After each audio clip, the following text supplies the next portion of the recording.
चलता है कि मां कौन है और नर्स कौन है। यह मोहब्बत डॉक्टर अम्बेडकर का था, इस तरह की मोहब्बत थी। इसलिए मैं कहना चाहता हूं कि आज जो छलावा है, आज जो कांग्रेस एंड कंपनी के लोग, तमाम दूसरे दल के लोग आज बाबा साहब की तस्वीर लगाना, बाबा साहब के नाम पे चर्चा करना, बाबा साहब की वो लिखी हुई संविधान की प्रतियों को दिखाकर वोट मांगना, यह एक छलावा है और कुछ नहीं है।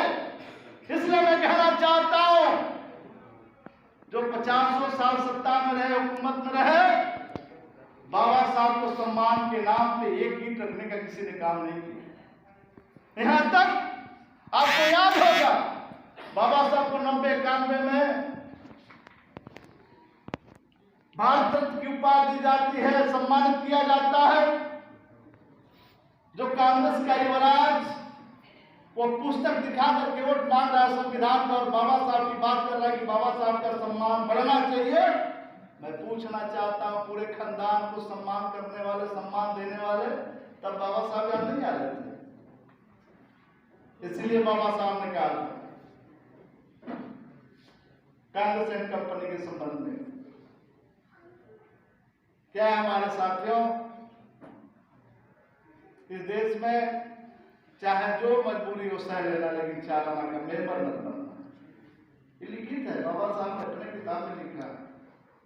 इसलिए मैं कहना चाहता हूं आप लोगों से, बाबा साहब को सही मायने में यदि किसी दल में, यदि आप जाते हैं लखनऊ, यदि दिल्ली जाते हैं, यदि किसी ने कहीं पार्क देखते हैं, यदि कांसीराम के नेतृत्व में कहीं पार्क बना है, यदि बहुजन समाज पार्टी के नेता ने पार्क बनवाया है, तो मैं फूल के दावे के साथ कहना चाहता हूं ठोक के कि आपके देश भारत से लेकर लंदन तक किसी ने बनवाया है, तुम्हारा आपने मोदी जी ने बनवाया।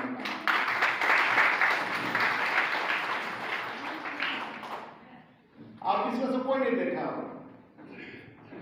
जहां बाबा साहब रह रहे थे दिल्ली में, उस जमीन को खरीद करके और पेड़ा स्थल के रूप में, पंचतीर्थ के रूप में हमारे आज के प्रधानमंत्री जी ने बहुत विशाल ऑडिटोरियम पार्क बनवाया। दिल्ली में जाके देखिएगा। आज भी हमारे यशस्वी प्रधानमंत्री जी ने, जब आप जाएंगे मध्य प्रदेश के महू छावनी जहां वो जन्म लिए थे, सबसे विशाल उन्होंने संविधान के, जैसे संविधान किताब खोलते हैं जो उसका स्वरूप बनता है, उस तरह का एक विशाल स्मारक बनवा करके और प्रेरणा के रूप में उनके विचार को विकसित करने के लिए उन्होंने बहुत बड़ा स्मारक बनवाने का काम किया। तीसरा, नागपुर में उन्होंने बहुत बड़ा स्मारक बनवाने का काम किया। यही नहीं मित्रों, चौथा लंदन में बनवाया।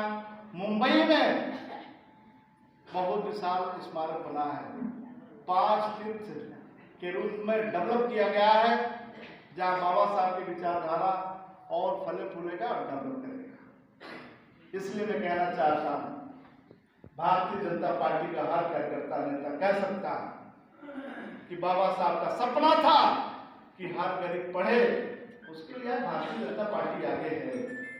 बाबा साहब का सपना था हर गरीब को सम्मान और घर मिले, आज ढूंढा जा रहा है हर गांव में। पता नहीं आप लोग पता है नहीं, हर गांव में ढूंढा जा रहा है कि 25 ऐसा गरीब बताओ जिसका घर ना हो, जिसको पेंशन न मिल रहा हो, जिसका नाली न बना हो, जिसको बिजली न मिला हो, जिसका गैस सिलेंडर न मिला हो, जिसको राशन कार्ड न बना हो। 25 ऐसे गांव में ढूंढा जा रहा, कोई मिल जाए, या संकल्प लिए हैं आज प्रधानमंत्री जी, आदरणीय योगी मुख्यमंत्री जी ने, कि हमारे प्रदेश और देश में एक भी ऐसा गरीब नहीं होना चाहिए जिसका छत ना हो, जिसका पेंशन ना हो, जिसको आयुष्मान कार्ड ना हो, जिसका राशन कार्ड ना हो, जिसका गैस सिलेंडर ना हो, जिसके घर में हर चीज उपलब्ध हो। यदि जिसके घर में नहीं है, सबको उपलब्ध कराने का संकल्प लिया है। उससे जो बचेगा उसको प्रधानमंत्री आवास देकर संतुलित किया जाएगा। सबको शिक्षा,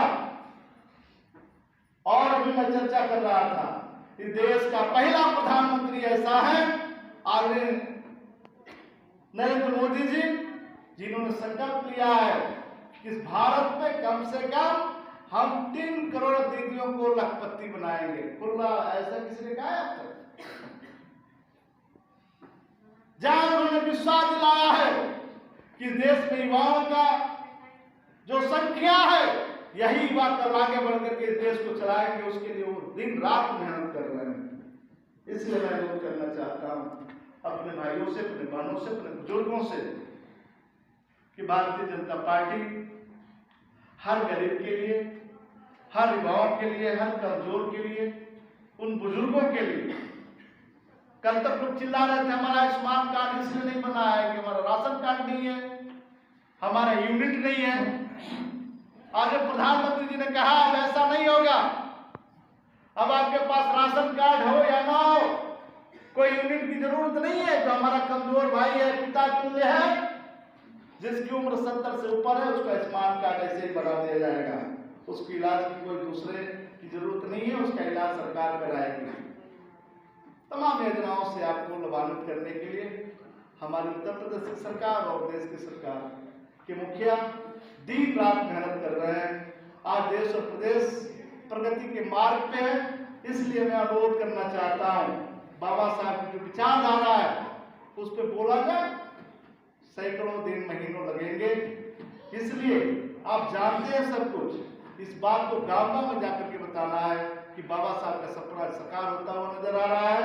आज बाबा साहब जीवंत हैं, जो चाहते थे आज वही भारतीय जनता पार्टी कर रही है।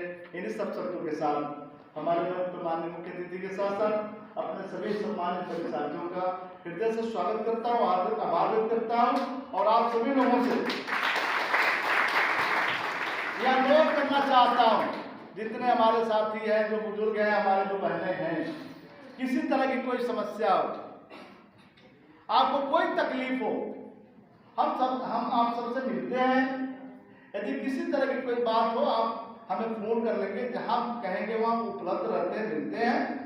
और हम लोग की जिम्मेदारी है अभी बूथ तक आएंगे, इस अभियान को निर्देश है कि बूथ तक के पहुंचाना है। हम लोग आपके गांव में आएंगे, चर्चा करेंगे, सभी योजनाओं से आपको अवगत कराएंगे और आपके साथ कदम से कदम मिला करके बाबा साहब की विचारधारा और सपने को साकार किया जाएगा। आज मुख्यमंत्री और प्रधानमंत्री का यही लक्ष्य है। इन्हीं संकल्पों के साथ अपनी पार्टी के खिलाफ एक नारा के साथ जोरदार तरीके से हम लोग नारा लगाएंगे, बाबा साहब अमर रहे। कुछ लोग हाथ नहीं उठा रहे, सब लोग हाथ उठाएंगे। और ये बाबा साहब देखे हमेशा हाथ उठा करके कहते हैं कहाँ बढ़ो, सदन की तरफ। और जब सदन में जाएंगे, दिल्ली के पंचायत में, लखनऊ के पंचायत में अपनी अधिकार की लड़ाई लड़ेंगे, तभी जाकर के देश मजबूत होगा। यही तो कहते हैं आदमी प्रधानमंत्री जी कि बाबा साहब नहीं होते तो आज हमारे गरीबों के चेहरे पर खुशहाली नहीं होती। इसलिए दोनों हाथ उठा करके आप लोग नारा लगाएंगे।